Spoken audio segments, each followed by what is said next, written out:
sister says, I want to ask if someone urinates and then flushes and then starts to clean their private parts, there is a chance the water inside the toilet touches them while cleaning.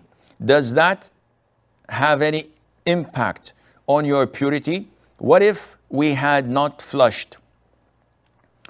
A lot of these issues, cleansing yourself, washing yourself after urinating, defecating, a lot of these issues are a fertile ground for shaitan to mess up with your mind.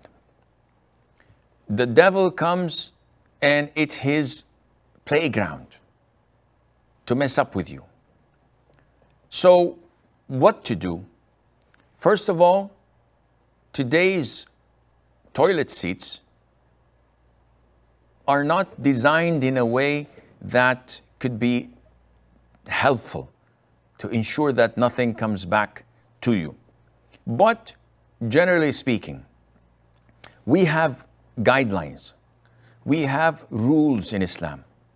The default that everything is pure until proving otherwise.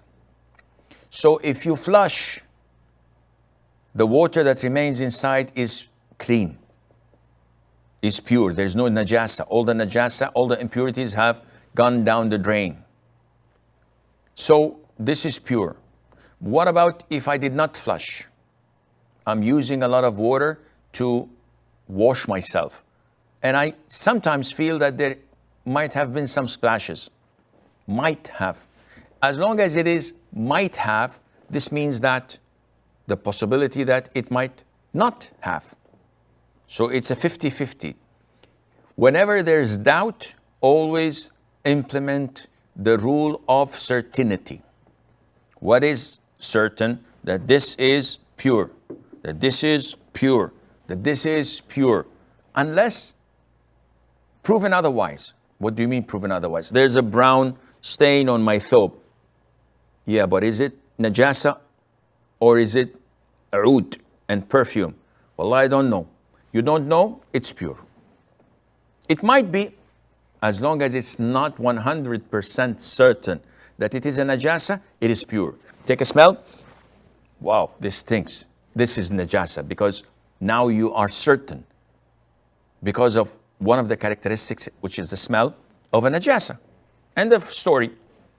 So if you are the OCD type, a person with obsessive compulsive disorder, and everything around you you feel is impure, in this case, apply the rule of certainty.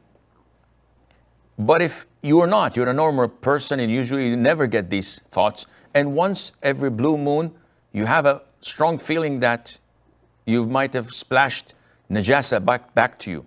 Well, are you sure that the water itself is najis? If it was flushed, then it's not najis. And whenever you clean yourself and wash your private part, the amount of water that goes in with the amount of water in the toilet seat makes the najasa dissolve and not apparent. So the splashes are pure. But if you're doubtful, just wash it.